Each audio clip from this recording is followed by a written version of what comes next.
I'm going to show you a decontamination method for melt-blown polypropylene masks such as KN95 and others. A KN95 mask looks basically like this. So there have been several methods tested for decontamination. Very few of them are actually accessible to ordinary people. They involve chemicals that we don't have and facilities that we don't have, like for vaporizing hydrogen peroxide. But what we can do, and many households have this item, this is a Nesco American Harvest food dehydrator. This has temperatures that go up to 71 degrees Celsius, actually higher. But that is actually the temperature that we would want to subject these masks to for an hour to decontaminate them.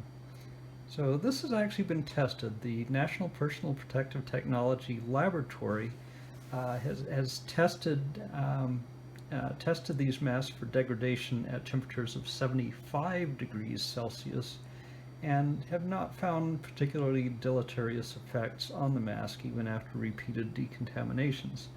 And another study has actually looked at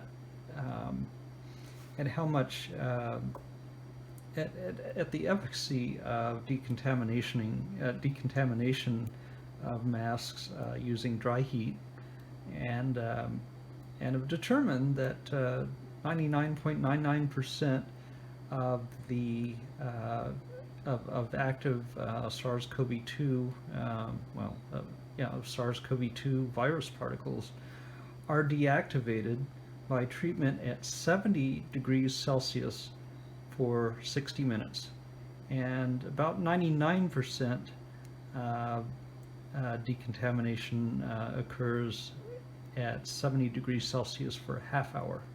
But for an extra half hour, for total of an hour, you get 99.99% decontamination. That's 1 part in 10,000 that remains.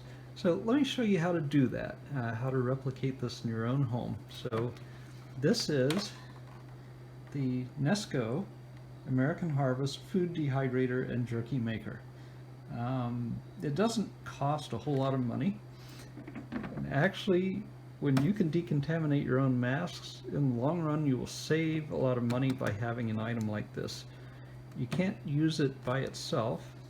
You need to know precisely what temperature you have inside. And here I have a meat thermometer with a remote probe.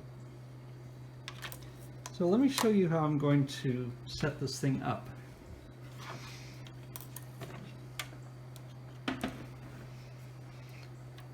First, I'm going to insert the probe into the dehydrator. There are vents in the bottom. So I'm going to insert the probe through the bottom, and I'm going to take the first platter for dehydrating food. I'm going to put the probe right up through the center, and then I'm going to load this platter with masks to be decontaminated. Now, some of the masks that I'm decontaminating have been modified slightly with nose pieces. So what I'm doing is I'm taking off the nose pieces. These are COVEX masks, and I'm taking off the nose pieces and putting them beside the masks that they come from. And I just put the entire mask inside like so, including the nose strap.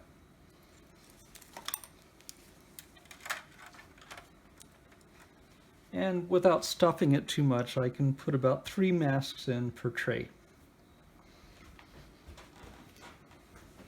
Next, I add the next tray, and I'm going to insert the thermometer or the probe up through the center again.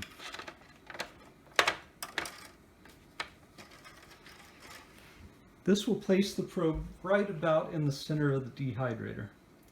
And then I continue loading up with masks. When I get to the third tray, I don't need to insert the probe any higher.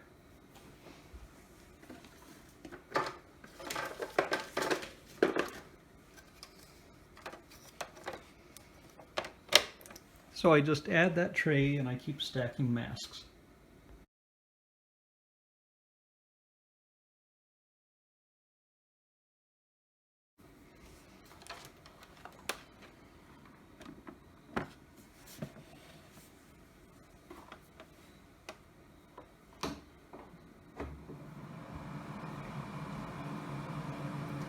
Okay, now I've started up the dehydrator. Now previously, I put this probe in the dehydrator with it empty, and I determined the setting that would give me pretty close to 70 degrees Celsius. And it was actually a little bit lower than this dial would have indicated. And I put a mark there so that I can always come back to it. And so I have this thermometer that is monitoring the center level of the dehydrator to give me the temperature. Right now it's at 33 degrees Celsius, and it's quickly going to climb.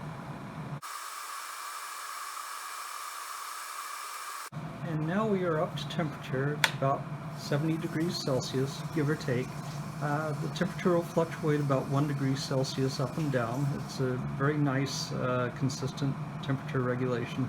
Also, I've measured between the top and the bottom of the unit, and the temperatures agree pretty well between the top and the bottom within a degree Celsius. So that's very nicely controlled little decontamination oven.